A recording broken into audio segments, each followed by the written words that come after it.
So about 2 years ago, me and my girl, we moved out to a place on our own, and we had this extra room that we had.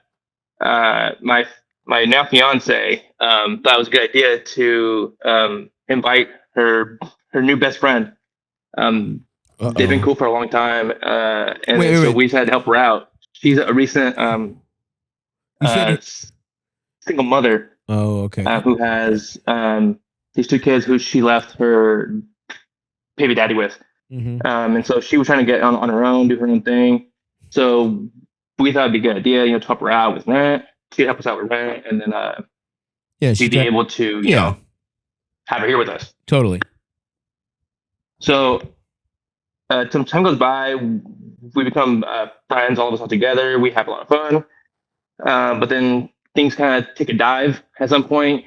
She ends up, she loses her job. And then so she tells us that she just lost it. That they just fired her for no reason. It turns out she actually stole some money and then got fired. I don't even fucking know. They fucking hate me over there. My boss is a fucking bitch. I have no fucking idea what happened. Fuck, dude. How many of those people? Everyone we grew up with is like that. Everybody I went to school, everybody at our elementary school has grown up to be that kind of adult, dude. Yeah. They're fucking with me, dude. They fucking hate me. It's like, really? They hate you at Walmart. You're the fucking... Anyway, they hate you specifically for no reason. Anyway, sorry, dude. So, yeah. So she's stealing and she's saying her boss is a bitch. Yep. Yeah, exactly. And so she has these two kids. So then at some point she just, has no money. She, has about like 2 months or so where like we help her out.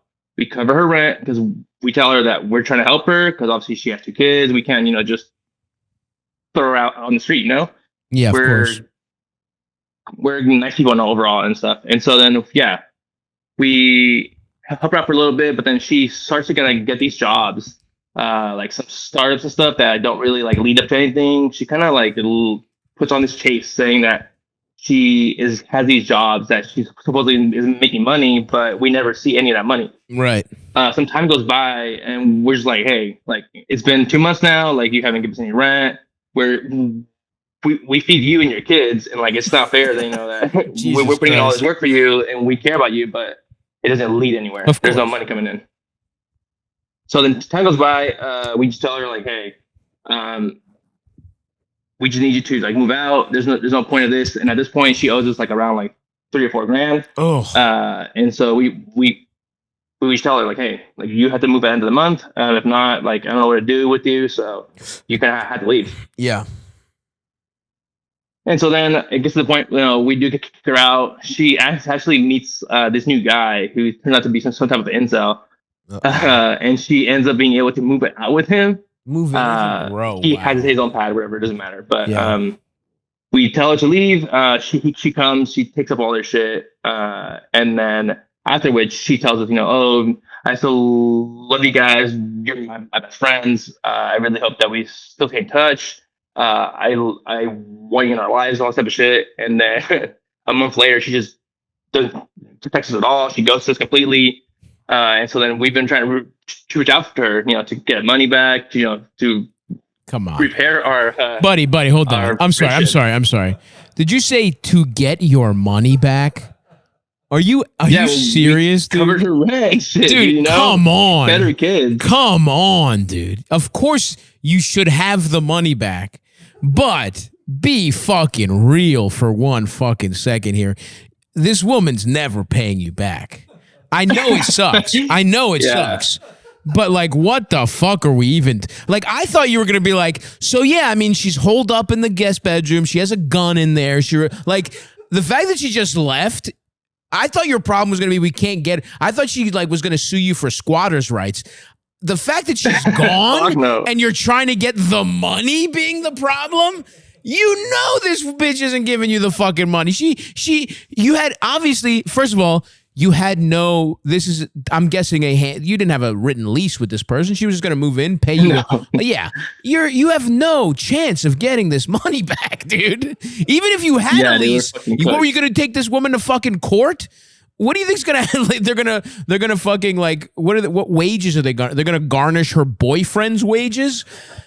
You know what I mean? Like, I'm sorry, dude, but you're not getting this money back at all. Yeah. To add yeah, go ahead. cherry on top, a couple months after she lost her job, she actually got a DUI, and her car basically just got fucking fucked. So she left her car in like down the street from our house. It's been here for about like 6 months now. She doesn't have it. It's still there down the street, and she left us the fucking key to her car. She can't drive it. She has no fucking license. It's just there on the street. She's like, oh fuck, I don't need this anymore. All right, whatever. I mean, dude, we're talking about somebody who got a DUI and just left her. It was like, all right, fuck it. You think that person is gonna come back and pay you $4,000? I mean, come on. I don't know. Look, I know it's an incredible injustice, right? You got fucked for being a good person. And unfortunately, that's how our world is set up. The people that are rewarded are ghouls, are people who think, extracting money from everyone is more important than like quality of life, right?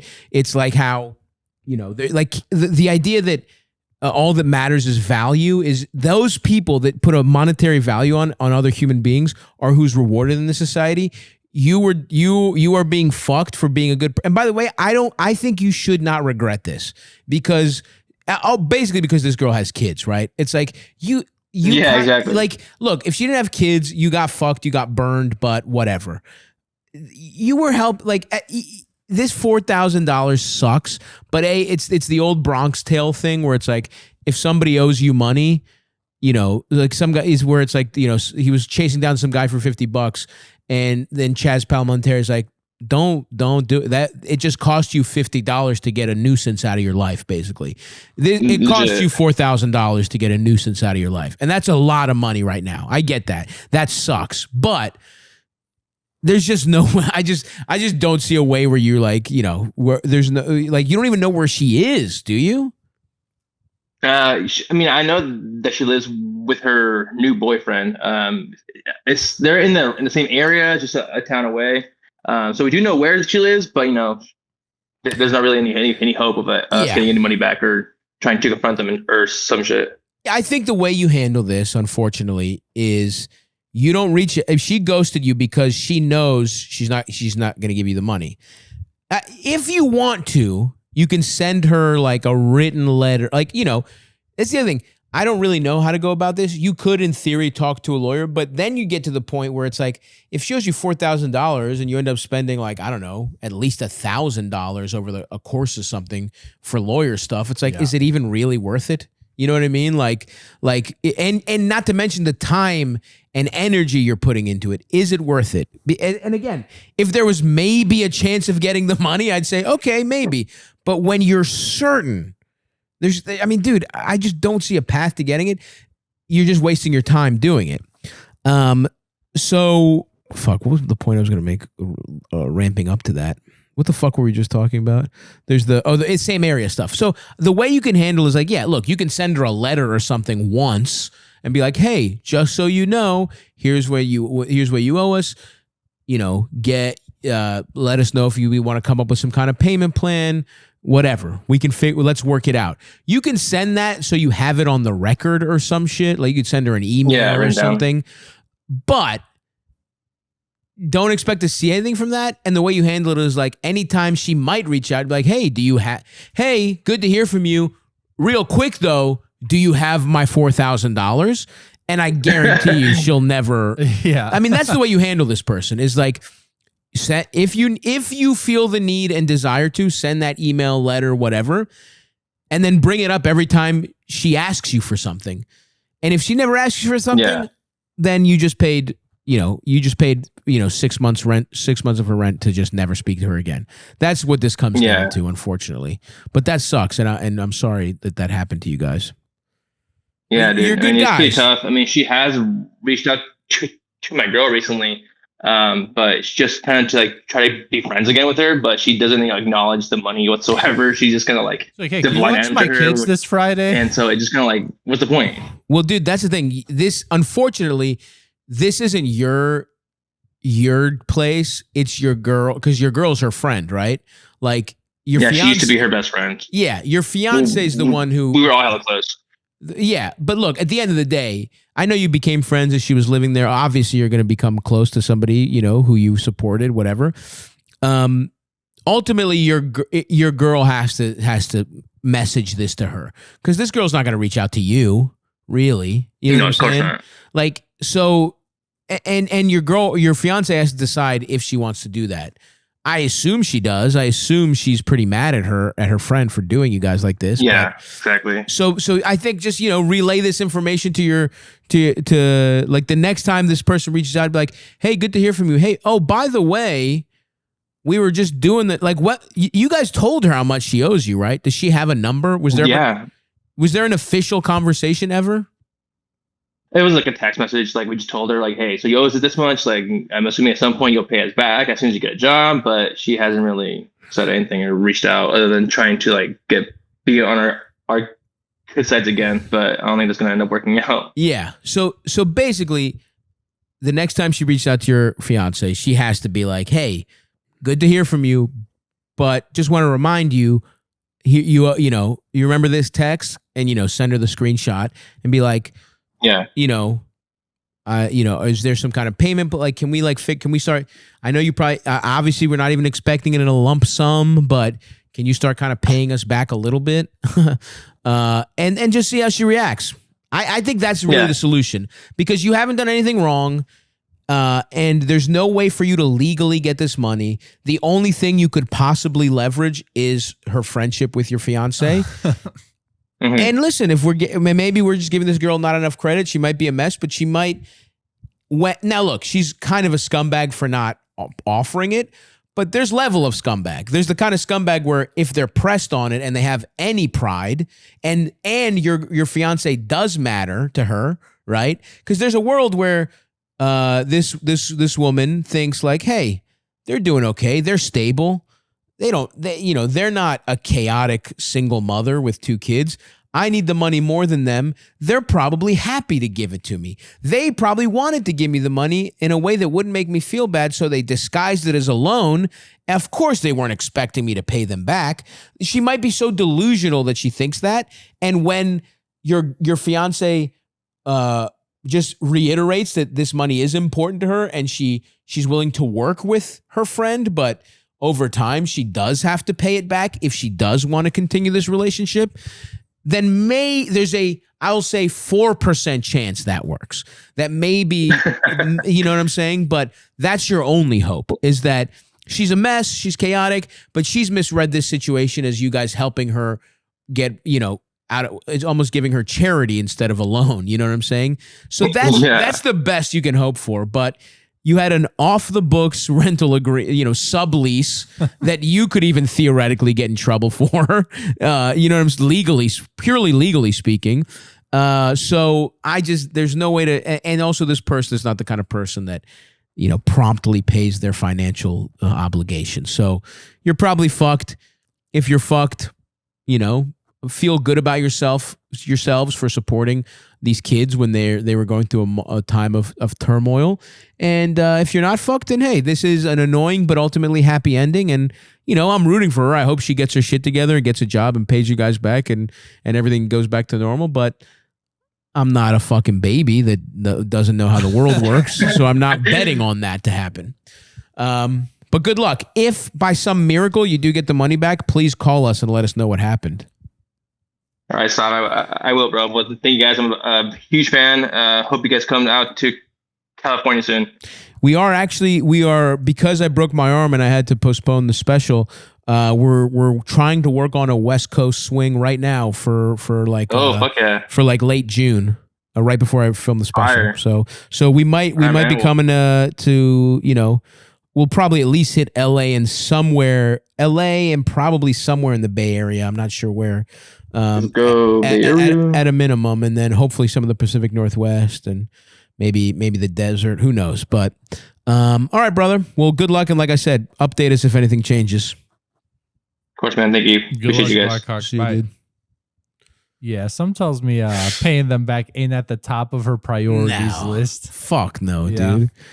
Though I dealt with this one time. I think I've talked about it before, but when I lived in Bushwick, I had like 3 roommates, and we just was just something. The landlord was being a dick. No one got their security deposit back. One of the kids like ended up owing us like each a share of like the security deposit. And it literally took me like 4 or 5 months of like borderline cyberbullying. Like I remember that. Texting him once a week. Then eventually I started doing it every day.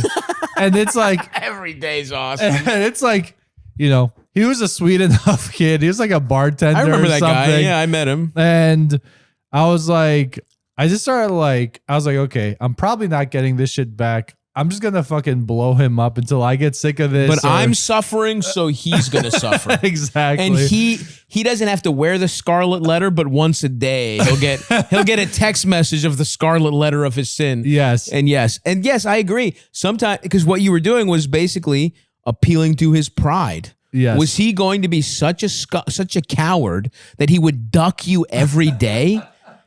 Ducking your roommates who you'll never see again. Yeah. Most people can handle that. Yeah. But can they handle prolonged, you know, like I remember our old roommate who betrayed me personally and tried to get his security deposit back. Yeah. It's like, what? Well, I was never going to see this kid again. Yeah. I'm like kind of surprised he didn't block me. That's probably what I would have done in his shoes. Of course. But shout out to him. I'm glad he paid. But in retrospect, I'm like, man, that $780 was not really worth it. That's the thing. At the end of the day, you were working a fucking $1 an hour job. Because at least were stewing for 780 hours. At least. Yeah. That took 780 hours of your life were spent being mad that you weren't. If you were just like, I'm never fucking seeing this and moved on. Yeah. But you had, at that point in your life, you're what, 24, 25? It was right before we moved together. Probably 25, 26, something like that. Either way, at 25, 26, $800. Yeah, for sure. You know what I mean? A lot of money. For sure. Especially how we were fucking getting down, dude. Barely, you know, you want to talk about paycheck to fucking paycheck. Hey, man. Those Ben and Jerry's add up. Those Ben and Jerry's and way too much weed. And I was spending so much money on weed and ice cream. I definitely spent more money on weed and ice cream than rent every month in New York. The first year I was here. It's not even close. For sure. Wow, that's fucking hilarious.